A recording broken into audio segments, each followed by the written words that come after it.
Hi everybody, welcome to another recruitment tip, and in this video I'm going to break down what CPI is, why it matters, and what are the latest inflation numbers meaning for Australia right now.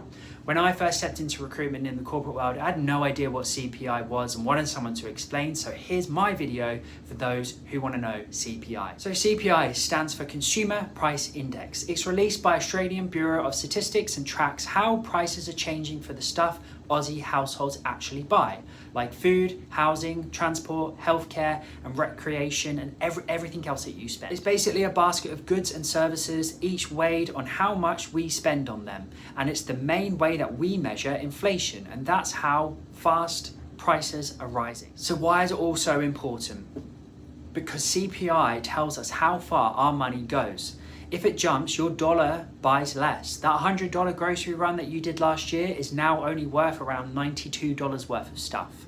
It also matters for interest rates. So the Reserve Bank uses inflation data to decide whether to rise or cut rates. High CPI, they'll likely hold or hike. Low CPI, there's more room to ease. And wages, pensions, businesses, all the decisions often move in line with CPI, so it affects almost everyone. So now you know CPI and what it means. What is happening right now?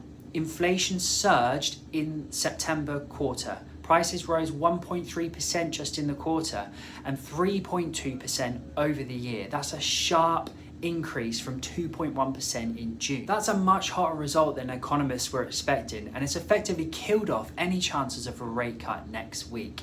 The biggest driver, electricity. Prices jumped 9% in the quarter and a massive 23.6% over the year. So what does this all mean? For households, the cost of living squeeze is still real. Electricity and essentials are driving prices higher again. For borrowers, this all but rules out a November rate cut. The RBA is likely to hold steady. They'll want to see inflation trending lower before moving. For savers, the news is mixed. Your cash is losing value faster than you're likely earning interest, unless returns are above 3%.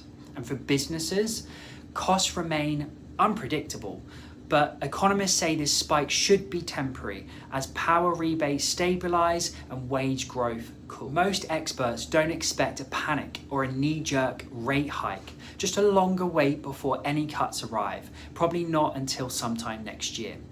In short, inflation came in hotter than expected, mainly driven by energy prices. It's a setback for rate cut hopes, but it's not a crisis. The RBA is likely to hold steady, keep pressure on inflation, and wait for signs that the economy's cooling before it makes its next move. Prices are still rising, but the good news is most analysts think that this burst will fade over the next year.